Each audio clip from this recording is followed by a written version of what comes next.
아브라함은 하나님의 약속을 믿고 가나안 땅으로 왔습니다. 낯선 땅에서 나그네로 수십 년간을 버티면서 살아온 것입니다. 우여곡절도 많았고 어리석은 결정과 실수도 있었습니다. 그때마다 하나님은 아브라함을 인도하시며 다시 일으켜 주셨죠.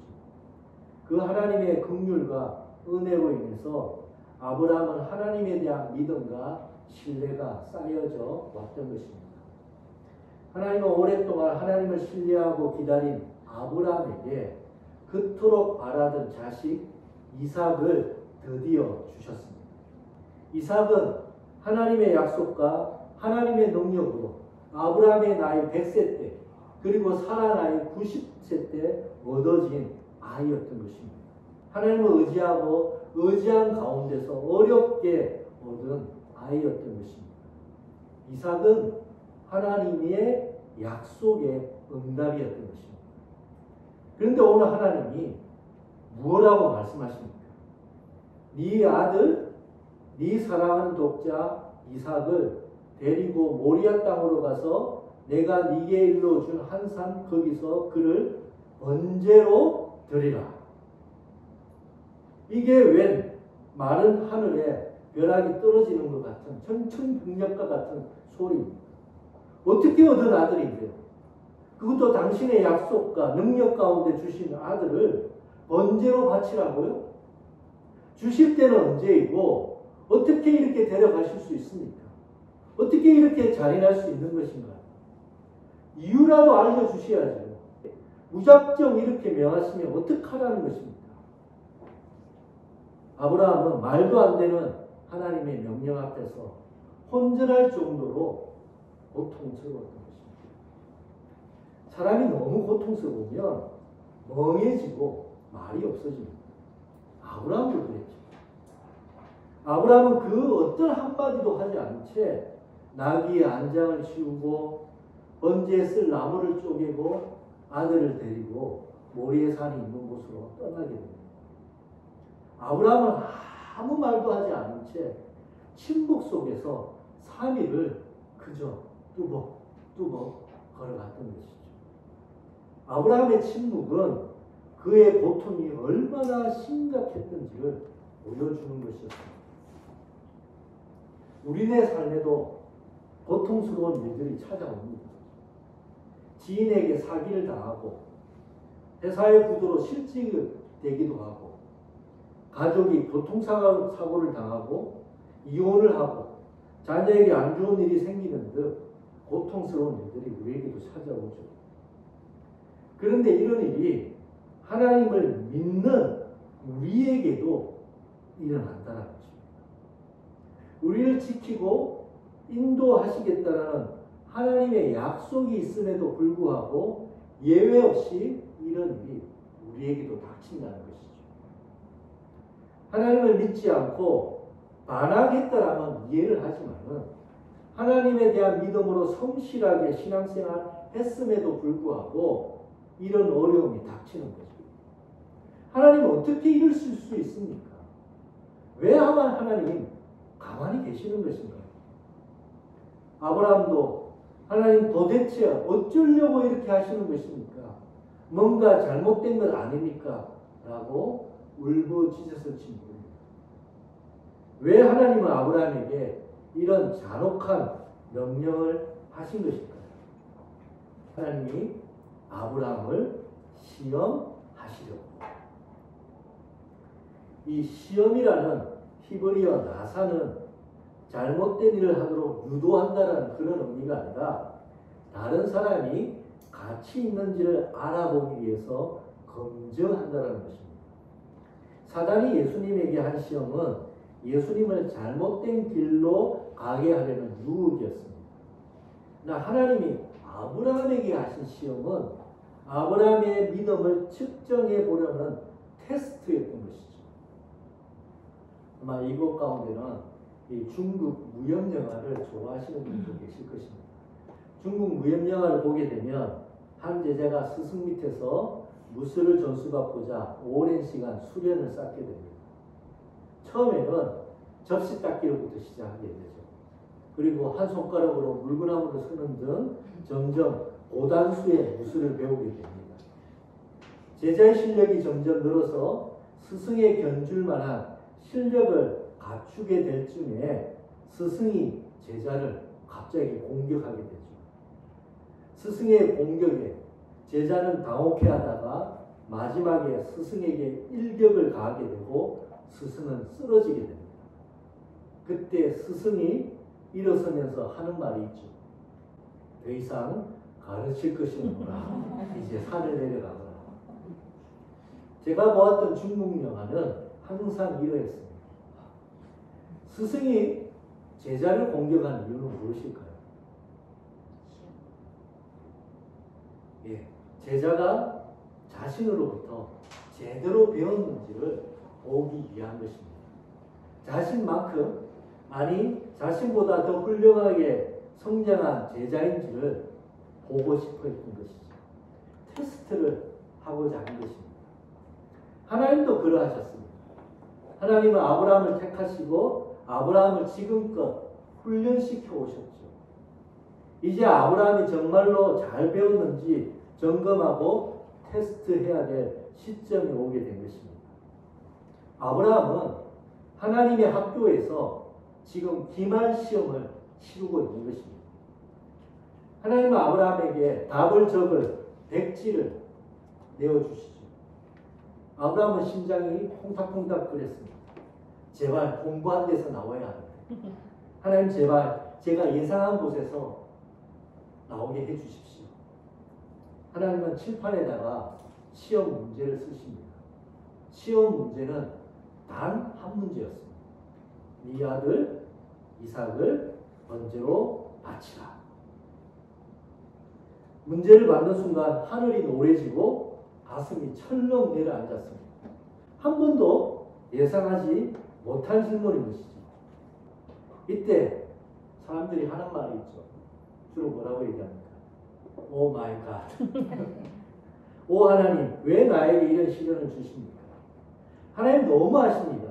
어떻게 나에게 이러실 수 있습니까? 백지 내고 뛰쳐나가고 싶어지는 것이죠. 하나님 왜 이러실까요? 하나님 왜 이런 테스트를 하시는 것일까요? 아브라함이 이삭과 함께 잘 살았더라고 끝내면 안 되는 것입니까? 왜 하나님은 잘 되는 것을 보고 있지 못하는 짓궂은 심술쟁이처럼 구시는 것일까요? 짓궂은 사회자는 참가자에게 엄마가 좋냐 아빠가 좋냐라고 꼭 묻습니다. 엄마 아빠 다 좋아요라고 대답하면 아니 꼭 한 명이야 라고 한다고 재차 질문하게 되죠. 못된 사회자죠. 근데 하나님도 이삭이 좋냐 나 하나님이 좋냐라고 묻고 계시는 것입니다. 아이고 하나님, 하나님도 좋고 이삭도 좋죠. 하나님은 인상 쓰시면서 땡!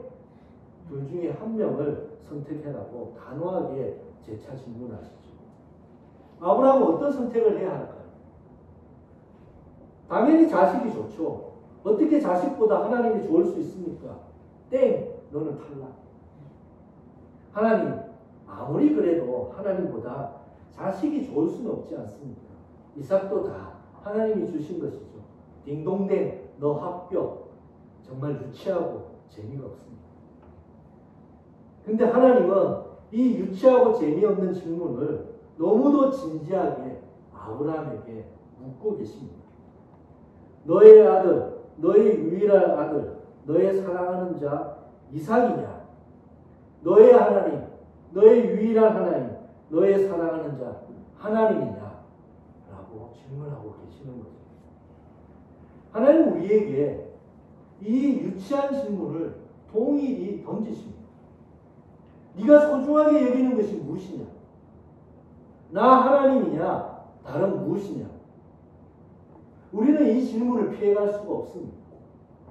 우리는 주일마다 이 질문을 던지시는 하나님을 마주하게 되죠. 오늘도 이 질문을 하나님 우리에게 던지십니다. 어떻게 대답하시겠습니까?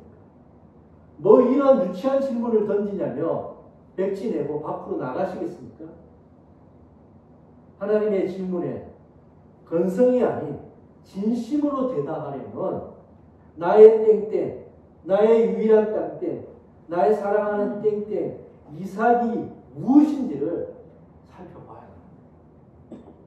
그래야 제대로 된 답을 할 수 있는 것이지. 나의 땡땡은 무엇입니까? 직장입니까?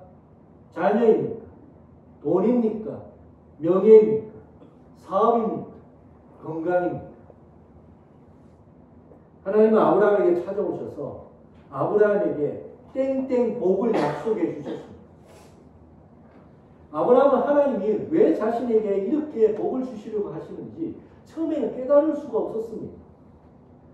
아브라함은 하나님이 복을 주신다고 하시니 말할 이유가 없었던 것이죠. 그래서 믿고 하나님을 따랐던 것입니다.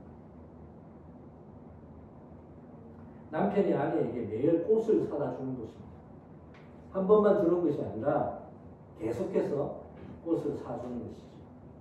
아내는 생각했습니다. 이 남편이 돌았나? 꽃 필요 없고 돈으로 달라. 남편이 아내에게 꽃을 주는 이유는 무엇일까요? 잘못한 것을 감추려고요? 아니면 아내의 한심을 사서 밥 얻을 먹으려고요? 남사친, 남자 사람 친구라는 말이라고 하더라고요. 애인은 아니고 그냥 남자친구. 남사친이 여자친구를 만나서 초콜릿을 주는 것입니다. 여자는 생각했습니다. 왜 초콜릿을 나에게 자꾸 주지? 초콜릿 공장에서 아르바이트 하나? 나쁘지 않네. 땡큐. 남자는 무엇 때문에 초콜릿을 주는 것일까요? 초콜릿이 남아났어요? 하나님은 왜 아브라함에게 땡땡 복을 주시려는 것일까요? 남편이 아내에게 꽃을 선물하고 여자친구에게 초콜릿을 주며 하나님이 땡땡 복을 주시려는 이유가 무엇일까요? 어려운 질문이죠. 그래서 제가 사지선다를 준비했습니다. 첫 번째 1번 무서워서, 2번 재미로, 3번 꿍꿍이 속내가 있어서, 4번 사랑 때문에. 답은 무엇일까요? 네, 4번 사랑 때문에. 남편이 아내에게 꽃을 주는 이유는 남편의 마음과 사랑을 주려는 것이고 아내로부터 사랑을 받기 원하기 때문입니다. 남자가 여자에게 초콜릿을 주는 이유는 남자의 마음과 사랑을 주며 여자에게서 사랑을 받고자 하는 것이죠. 하나님은 아브라함에게 땡땡 복을 주는 이유는 하나님의 사랑을 주시고 아브라함으로부터 사랑을 받기 원해서였던 것입니다. 믿음의 성도 여러분, 하나님이 우리를 구원하신 이유가 무엇일까요?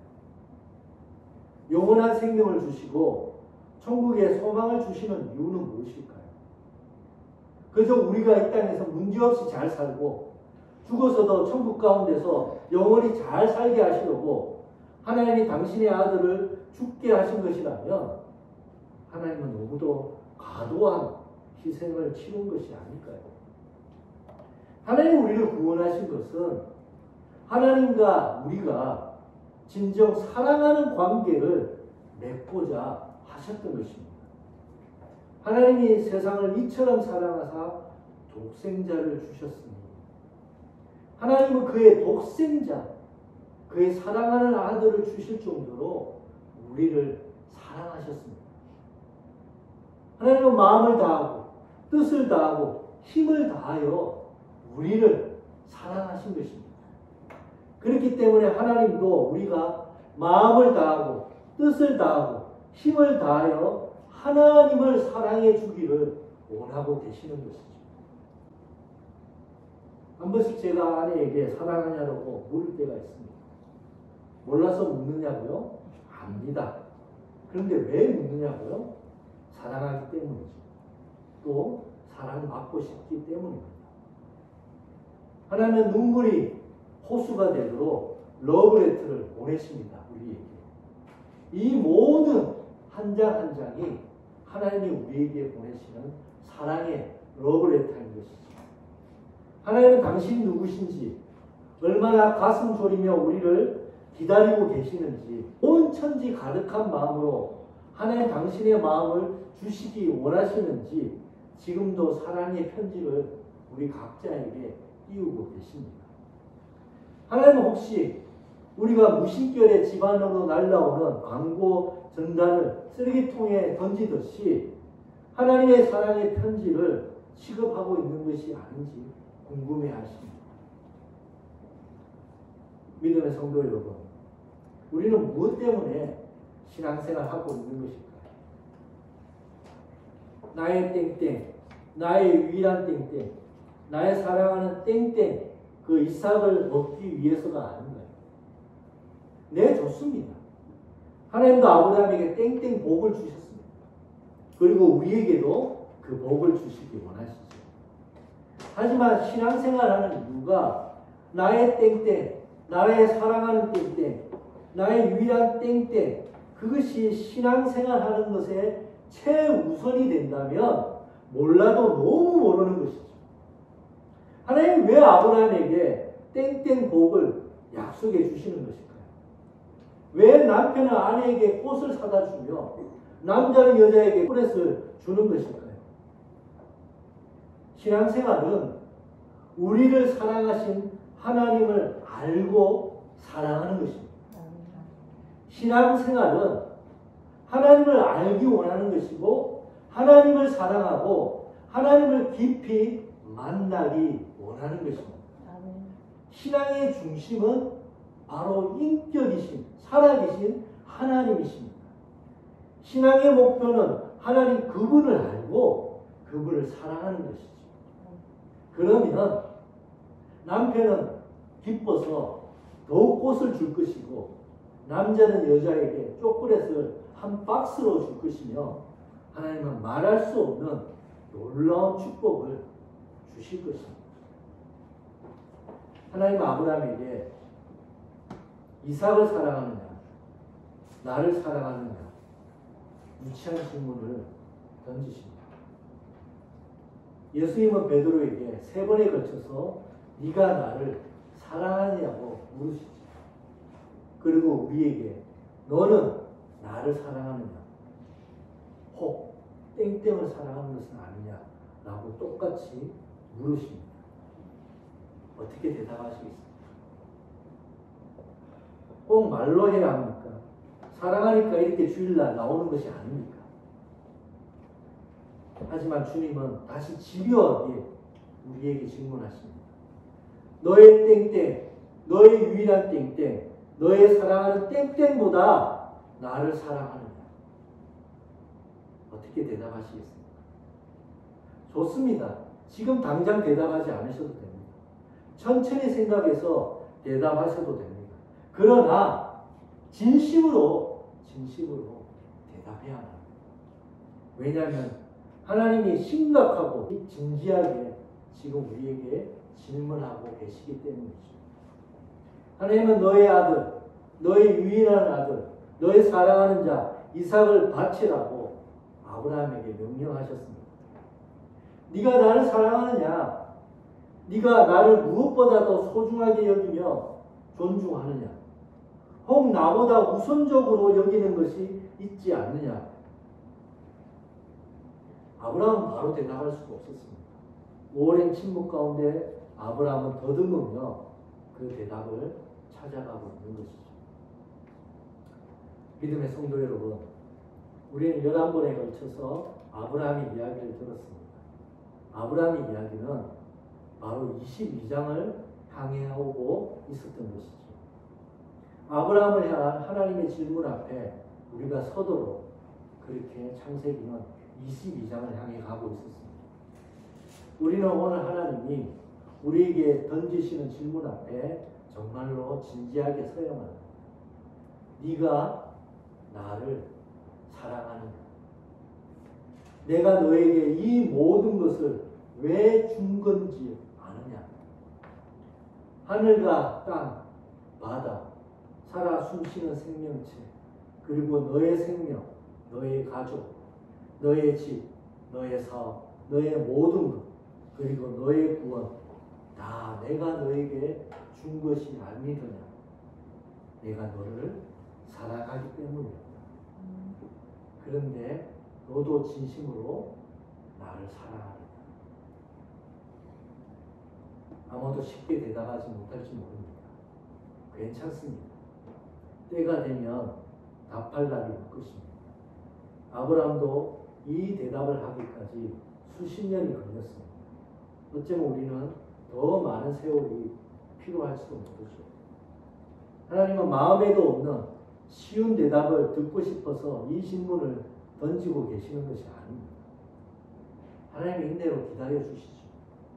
우리가 마음으로 진정한 대답을 하기까지 하나님은 기다려 주십니다. 어쩌면 우리의 일생은 하나님을 향한 이 진정한 사랑의 말을 찾아가고 있는 순례일지 모릅니다. 우리가 하나님에게 그 진정한 사랑의 고백을 하게 될 때까지 하나님은 여전히 우리를 사랑하시며 기다려 주실 것입니다. 하나님 우리에게 던져주시는 이 질문 앞에서 진심으로서는 이번에 모든 성도들이 계시기